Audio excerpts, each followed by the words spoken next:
ቼክ ሪፐብሊክ ቼክ ጤና ይስጥልኝ።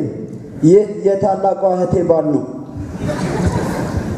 በጣም ነው የምገርመው። እንደዚህ ፍሬንድ ኮሜዲ ላቀርብ እኮ ነው። ትኮሳተራለን። ቁማር ተበልተህ ነው ወይስ ቤት ኪራይ ደርሶብሃል? እንደዚህ ነው የምታይ። ለምን ኢትዮጵያ ውስጥ ግን አንዳንዴ አርት ሳይሆን ሟርት ነው እንደሚያድገው። የውጭ ሀገር ዘፋኞች አሁን እስቲ እንመልከት። የውጭ ሀገር ዘፋኞች ነው። ናይጄሪያ አንድ ዘፈን ለቀው በጀት ሲሄዱ፣ እኛ ሀገር በጀት የለም። ሁላችሁም ደርሶባችኋል። አርቲስቶች እርር ብላችኋል። ወይስ ነገር በጣም ነው የምገርመው። አንዳንዴ እንደዚህ አንዳንድ ድርጅቶች ሄጄ አንዳንድ ጉዳይ ላናግራቸው ላስፈቅድ ሄድና በጣም አመላልሰውኝ እረስቸው ስትወው እሺ ይሉኛል። እና ምን እንደጠየኳቸው እረሳዋለሁ ነው ራሱ። አንድ ልጅ ሚስት አለችው እና ሁሌ ከሚስቱ ጋር ነው የማየውና ከዛ በኋላ ሚስቱን አንጀቴ እያለ ቆላምጣታል። ሌላ ቀን ደግሞ ከሌላ ሴት ጋር አየሁት። አንተ ሚስት አለ አይደል እንዴ አንጀቴ የምትላት? እቺ ማን እችላለሁ? ትርፍ አንጀቴ።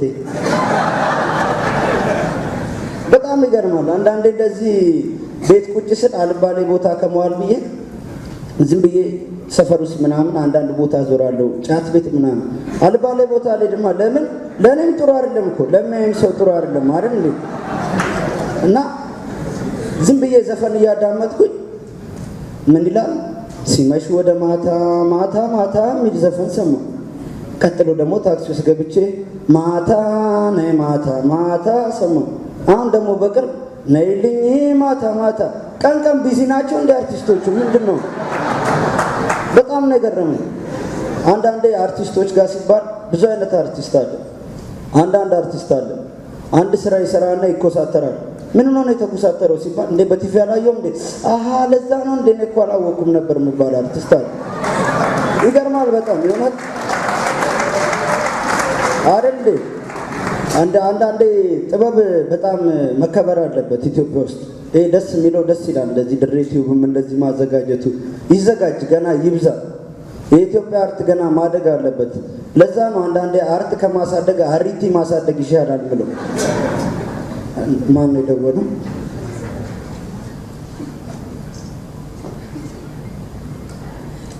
ሄሎ አንተ ነህ እንዴ? ምንድነው ስልክህን እኮ ስቀጠቅጠው አልሰበርም አለኝ። ኖኪያ ነው እንዴ? ሰላም ነህ? እድሜ ረጅም ነው። ቅድም እኮ የተቃጠለ ጉቶ አይቼ ትዝ ብለኝ አለ የለም የልጅ ህይወት እያሉ እንዴት ነው አለች እንዳያጠገብ አገናኘኝ። ሄሎ እሺ እኔ ፍቅር እንዴት ነሽ? የኔ ኬክ ቤት፣ የኔ አይስክሬም መሸጫ ሱቅ። እንዳንቺ አይነት እኮ አንድ ሴት እኮ ቢኖር በቃ ሁለት ትሆናላችሁ እንጂ ምንም አይፈጠርም። ምን ታካብጃለሽ?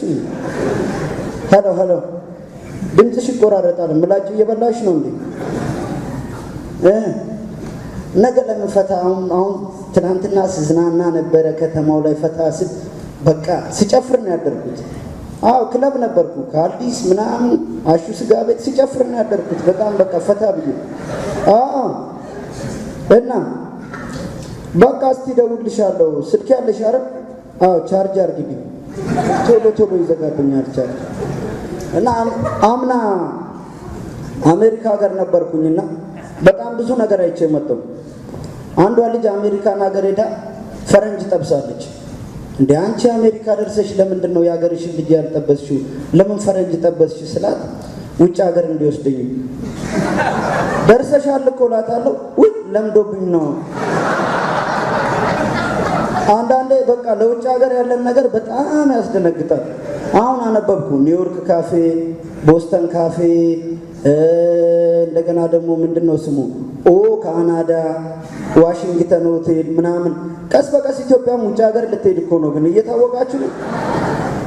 በጣም ነው የምገርመኝ። እና አንድ ሰውዬ እዛ ውጭ ሀገር ገና እንደገባው አገኘኝና ልጅ ያሬድ እንዴት መጣ? በዲሲ ነው የመጣው አለኝ። አይ በዲቪ አልኩት። በጣም የሚገርመው ውጭ ሀገር ልክ እሳት ሲቃጠል እሳት አደጋ ሲነሳ ወደ አምቡላንስ ሲደወልና ወዴት ናችሁ እንዴት ነውና